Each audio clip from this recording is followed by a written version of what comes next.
नमस्कार दोस्तों, मैं अंकुर उपाध्याय स्वागत करता हूं आप सभी का एक बार फिर से अपनी नई वीडियो में। दोस्तों, मुनाफा डबल, एबिटा डबल, मार्जिन्स में इंप्रूवमेंट और शेयर का प्राइस 2% नीचे। ब्रोकरेज हाउसेज ने टारगेट रेज कराए, रेटिंग को भी आप कह सकते हैं अपग्रेड किया है, लेकिन उसके बावजूद शेयर का प्राइस 2% नीचे खड़ा है। और ये केवल एक कहानी नहीं है, ये बहुत सारे स्टॉक्स की कहानी रही है इस बार कि नंबर्स बहुत अच्छे आए हैं लेकिन शेयर का प्राइस नीचे चला गया हो, या फिर नंबर्स वीक हैं और शेयर का प्राइस ऊपर चला गया हो। ज्यादातर होता है ऐसा, लेकिन इस रिजल्ट सीजन में कुछ ज्यादा ही देखने को मिला है। मैं आप सभी के साथ कुछ स्टॉक्स को डिस्कस करना चाहूंगा। पहला नाम है बीएससी, बॉम्बे स्टॉक एक्सचेंज। एक कमेंट भी था कि भाई बीएससी का तो सब कुछ ठीक है, फिर शेयर का प्राइस क्यों टूट रहा है। दोस्तों, बीएससी के शेयर की बात करी जाए तो रिजल्ट्स काफी अच्छे हैं नो डाउट, और ब्रोकरेज फर्म्स ने भी टारगेट अपग्रेड किया है इसका। अराउंड 4400 के समथिंग का टारगेट दिया है, एग्जैक्टली आई थिंक 4396 का है। नंबर्स की बात करें तो मुनाफा 265 करोड़ से 540 करोड़ पे आया। अगर एबिटा की बात करें तो 344 करोड़ से 704 करोड़ पे आया। मार्जिन्स 57.19% से 73.56% पे रही। तो सब कुछ शानदार, लेकिन स्टॉक 0.2% नीचे। क्यों दोस्तों?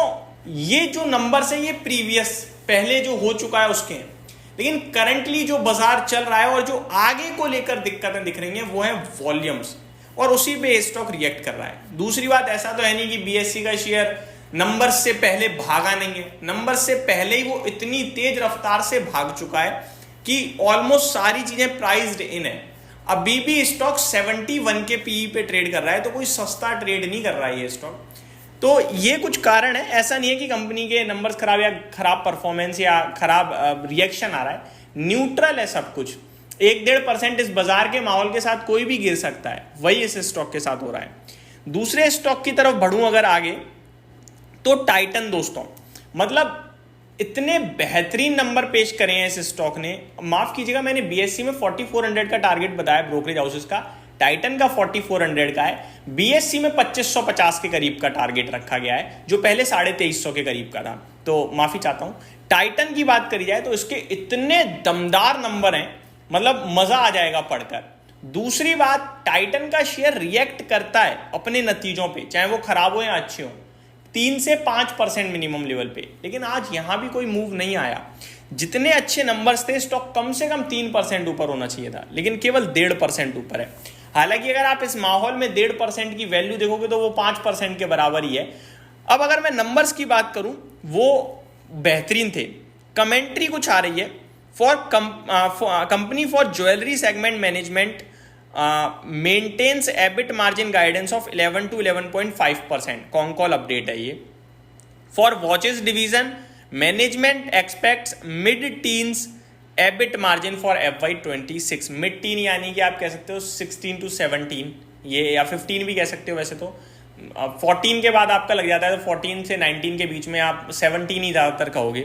तो ये आपके लिए अपडेट आती हुई दिख रही है। साथ ही साथ company's management noted that Q1 include one-off benefits that will reverse in Q2 Q3, 50 basis point in jewelry from hedging and 4% in watches from inventory revaluation। तो ये भी कंपनी ने कहा कि Q1 में ना कुछ वन ऑफ बेनिफिट हैं जो अगले क्वार्टर में नहीं आएंगे, रिवर्स हो जाएंगे, उल्टा हो जाएंगे।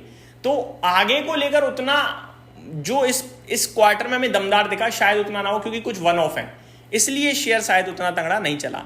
तो कभी कभार हमारे सामने जितनी चीजें आती हैं, शायद उससे बहुत कुछ ज्यादा होता है जो धीरे धीरे समझ में आता है, और उस पर बाजार पहले रिएक्ट कर रहा होता है। अब मैं आपके साथ कुछ और चीजें भी शेयर करना चाहूंगा दोस्तों।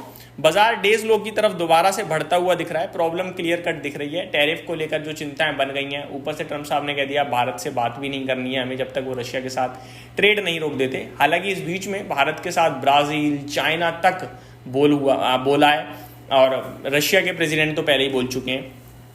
अब अगर मैं आपके साथ कुछ और इंपॉर्टेंट चीजें शेयर करूं, प्रीवियस चैनल पे मैंने अपने सेकंड चैनल पे, माफ कीजिएगा, वीडियो में शेयर किया कि आज सरकार की तरफ से, कैबिनेट की तरफ से ओएमसीज के लिए 31,000 करोड़ की सब्सिडी अनाउंस हो सकती है। तो उस पर भी जरा ध्यान रखना है। अगर होती है तो आईओसी, बीपीसीएल और एचपीसीएल फोकस में रहेंगे। चार्ट पैटर्न के हिसाब से बीपीसीएल ज्यादा बेटर लग रहा है, वो फर्स्ट मूवर दिख रहा है, यानी कि पहले मूव ले रहा है, लीडरशिप ले रहा है। उसको फॉलो करेंगे एचपी और आईओसी, ऐसा लग रहा है। बात करें दोस्तों कुछ और इंपॉर्टेंट स्टॉक्स की, तो आज के सेशन में जेके टायर, इसके नतीजे आए हैं, नंबर्स अच्छे नहीं हैं लेकिन कमेंट्री अच्छी है, शेयर 4% ऊपर।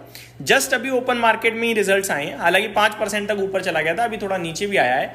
नंबर्स में मजा नहीं आएगा, मुनाफा 211 करोड़ से 165 करोड़ है, रेवेन्यू 3639 करोड़ से 3900 करोड़ है, रेवेन्यू अच्छा आया है।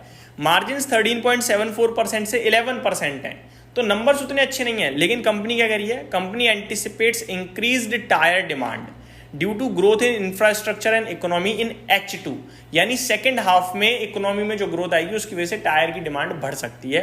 और ये बस इतनी सेंटेंस, ऊपर से स्टॉक टूटा हुआ था और शेयर आपके लिए ऊपर खड़ा हो गया। तो ये कुछ चीजें हैं दोस्तों जो नतीजों से विपरीत चल रही हैं इस समय। उम्मीद करता हूँ डिटेल्स पसंद आई होंगी। Thank you so much for watching this video. Have a great day guys.